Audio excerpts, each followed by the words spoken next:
You found Channel 13. Keep watching. Keep watching. Keep watching. Keep watching. Keep watching. Rise from your grave. A lot of stuff happens in video games every single week, and it's just too much to read about, so I thought that I'd start making this little show just in case you want to listen to me yap about the things that I find most interesting. So I'm not going through all of it, I'm just going through the things that I think are interesting. Which probably means this show's only interesting to me.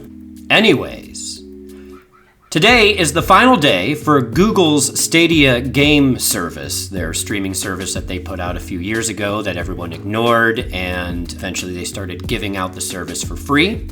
Two interesting things. One, their last game available today will be Worm, which is their version of Snake, which was the first game put on, so their first game is actually their final game available.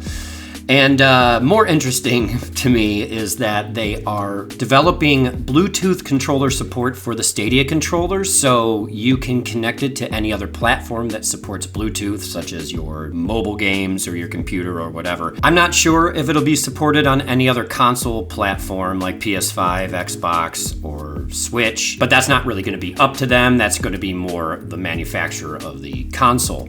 But if that's something you're into, it's a pretty cool idea. At least they're doing that. You don't have a controller laying around your house that's to a dead platform that is no longer usable.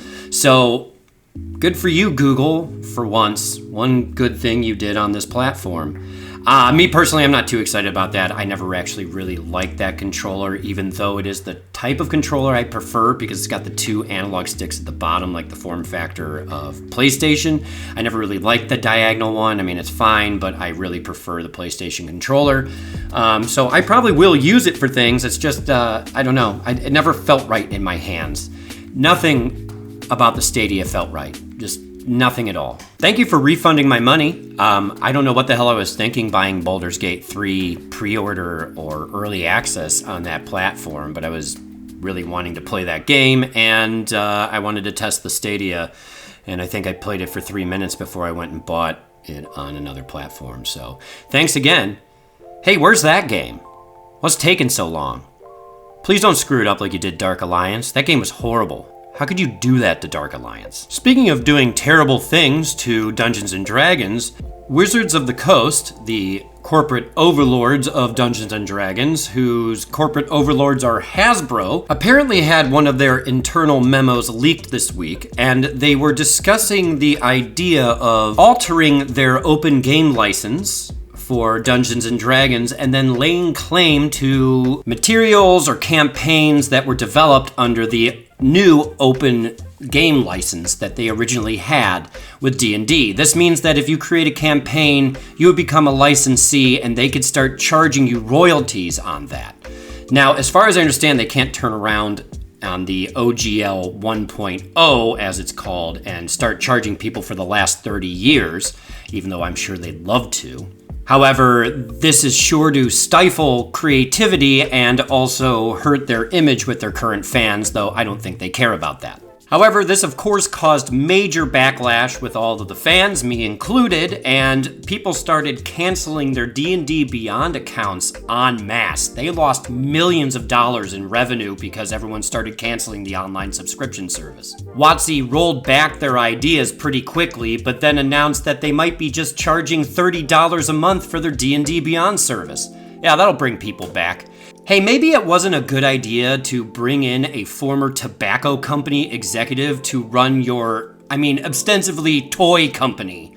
So, I don't know, maybe rethink Cynthia Williams' hiring. She was hired to monetize everything, and she has no understanding of Dungeons & Dragons nor Magic the Gathering, so buckle in if you're a fan of those properties, because it's gonna be really rough. Especially if you're a professional Dungeons & Dragons player. Which there are professional Dungeons & Dragons player, which is bizarre. Like, you're a pro. Speaking of pros, just to let you know, you are never going to get a Nintendo Switch Pro. Please stop clicking on those articles. They're making way too much money with the titles, The Nintendo Switch Pro, What We Know So Far. What they know is nothing. Nobody knows anything about it. And I really, honestly, truly don't believe that they will ever develop one and release it. Nintendo is not interested in re-releasing consoles that are just stronger, that are the same platform. They are happy sticking with Gunpei Yokoi's lateral thinking with withered technology, using older technology and creating something fun and creative out of it. They are not interested in coming out and now competing with the Steam Deck or the new Razer Edge. That's just not something that they're going to do because they want to keep it at a certain price point, and then everyone will be upset when it doesn't actually match the specs of the Steam Deck. So just let that dream go and get excited for whatever console they're going to release next. And whatever it is, it's going to be innovative and interesting instead of just a graphical powerhouse. And speaking of the Razer Edge, that is on pre-order right now and is supposedly shipping on January 26th. You can reserve your spot for $5 on their website. This is a streaming, basically a cell phone with a Snapdragon G3X Gen 1 chip in it, and you can stream Xbox Live games and play your mobile games. This is only for the Wi-Fi and the Founders Edition, and I don't think there's any difference between the two models. They both have the same Snapdragon CPU. They both have 8 gigs of RAM. I think the Founders Edition just comes with some extra stuff. And then there will be a 5G version for Verizon, I believe, coming out later in the year. So you can go play all your pervy little anime mobile games or stream all the very best games on Game Pass. And speaking of best games of all time, Parade Magazine, a magazine so relevant that it was distributed with newspapers, has published their list of the best video games of all time. This list of 25 games included 14 games made between 2010 and 2022, and then 4 games prior to the year 2000, and the rest in between 2000 and 2010. Now, it does seem that this list was printed only because they have released the new Last of Us TV show, which is likely why they called The Last of Us the 8th best game of all time, and The Last of Us 2 the best game ever made. So I don't know how much the person who wrote this actually knows about games, or just did a Google search for top games and started listing everything. Or they could take the stance of, because it's newer, it's obviously better. Of course, if I published a magazine article called The Best Cars Ever, and I just listed everything that came out in 2022, that would be pretty bizarre and probably piss off a lot of car people. They could also be going by pure sales of the games, but by that standpoint, that means that you think McDonald's has the best hamburgers because they sold the most of them. There is no Final Fantasy on this list. Not one Final Fantasy game. You had room for The Last of Us 1 and 2, which are ostensibly the same exact game, and yet no Final Fantasy. They had room for Knights of the Old Republic and Mass Effect 2, which Knights of the Old Republic is essentially the prototype for Mass Effect 2, so I don't think you need them both. I don't like to call people's opinions wrong, but their opinions are, well, misinformed, let's say that. At least their horizons are not all that broadened. And they're wrong. You had room for Wii Sports, but no room for any Elder Scrolls game? Get out of here. Speaking of Elder Scrolls, Skyblivion, the fan remake of Oblivion in the Skyrim engine, now has a release year of 2025. Now, for me, this isn't very exciting because Oblivion is my least favorite mainline Elder Scrolls game. I, of course, am a Morrowind snob, but what they're doing with it I find to be absolutely amazing. I have no idea how they're not going to get sued into an early grave for doing this, especially now that Bethesda is owned by Microsoft, but hey, best of luck to you. And I'm not sure if it's the same team or if they're even related, but can I please have the release date of Skywind? I'm much more curious of the remake of Morrowind in the Skyrim engine. I really can't wait for that one. It looks amazing. I really hope these projects don't get canceled. And speaking of cancellations, Hogwarts Legacy started canceling all the pre-orders for the PS4 PS4 and the Xbox One releases, because those releases will be delayed. More than my interest in the game, it more speaks to something I think we'll be seeing more and more of, which is cancellations for vanilla consoles. We're also going to just start seeing flat out cancellations of games. I think it's coming really quick that they're going to start releasing more games only for the PS4 Pro or the Xbox One X and leaving the vanilla consoles behind, because there are just too many platforms these days that you have to develop your game on, and you can't bottleneck the graphics like that.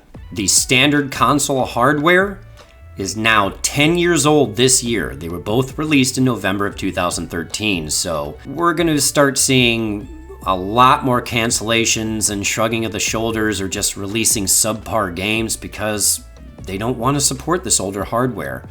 And it's an unfortunate situation because, I guess you can find an Xbox Series X much easier nowadays, and you really can't walk down the street without tripping over an Xbox Series S. But the PS5 is still just not readily available. I know that they do go through shortages with the Series X. So these shortages are leaving people with these older consoles not a lot of avenues to move forward. You can upgrade to the Pro or the One X, sure, or you can get a Series S, which who wants one of those? Or you can just hope that they continue to support your platform and you're playing games that are so far away from what they're releasing on the new generation that it's almost pointless to purchase them because you're not going to get that free upgrade once you do get your hands on a Series X or a PS5. So I really hope these shortages end very quickly. And speaking of shortages, Ubisoft is very short on money. That wasn't a good one. At any rate, I just bring this up because they also announced that Beyond Good and Evil 2 is still in development, which I find very bizarre. They announced this game in 2008, or at least that's when they showed the first trailers, and they just recently announced that they canceled 7 games that were currently in development, but also announced that Beyond Good and Evil 2 was still in development, even though the first one was considered a commercial failure and they are ostensibly out of money. So we'll see how this works out. I do hope it comes out, I really do. It's a weird, goofy game and it's different and I would love to see it come back. But I'm not going to keep my hopes up. Not unless they get, actually purchased by a larger conglomerate. Hey Microsoft, you got any money left? And finally, I'm going to leave you with my game of the week. Now, my game of the week is just the game I've been playing. It's not a new game necessarily. It's not a good game necessarily. It's not a bad game necessarily. It's just the game I've spent the most time on. This week is Let It Die by Grasshopper Manufacturer. This game came out in 2016. It's basically someone was a big fan of Dark Souls and also a huge fan of Monster Hunter. That's the best way I can describe it. You smush those two together and that's what you got, but it wasn't necessarily a good thing. Maybe those two games had a baby together, but they didn't love each other anymore, so the kid kind of grew up wrong. Oh, that was a dark way to end this. Anyways, it's not half bad, it just gets kind of repetitive after a while, just kind of like Monster Hunter did for me, just constantly just upgrading and finding materials and building new things, but it doesn't have that creativity that Monster Hunter did, and the gameplay is not nearly as interesting to me. So it does have those kooky characters, goofy little moments. The cutscenes are great. I love the Grim Reaper in the game. I think he's awesome. I think it's playable with a PlayStation Plus service right now, so it's just free to play. I would definitely give it a shot if you are looking for something and you haven't touched it yet. I guess I'm saying I liked it, but I wanted more from it. I found the game to be very claustrophobic, but not in a good Dark Souls way, and I would have liked the battle system to be a little bit smoother. Did I like this game? Oh well. Hey, thanks for listening. I really appreciate it. If you liked it, click like. If you didn't, click like. Did you agree with anything I said? Let me know below. Did you disagree with anything I said? Comment below and let me know. Did you agree with Parade Magazine on their list of video games? Just click like and get the hell out of here, and don't come back. I'm kidding. Stick around, we can hang out. It'll be cool. Don't worry about it. Thanks for listening, and I'll see you here next time on UHF Channel 13.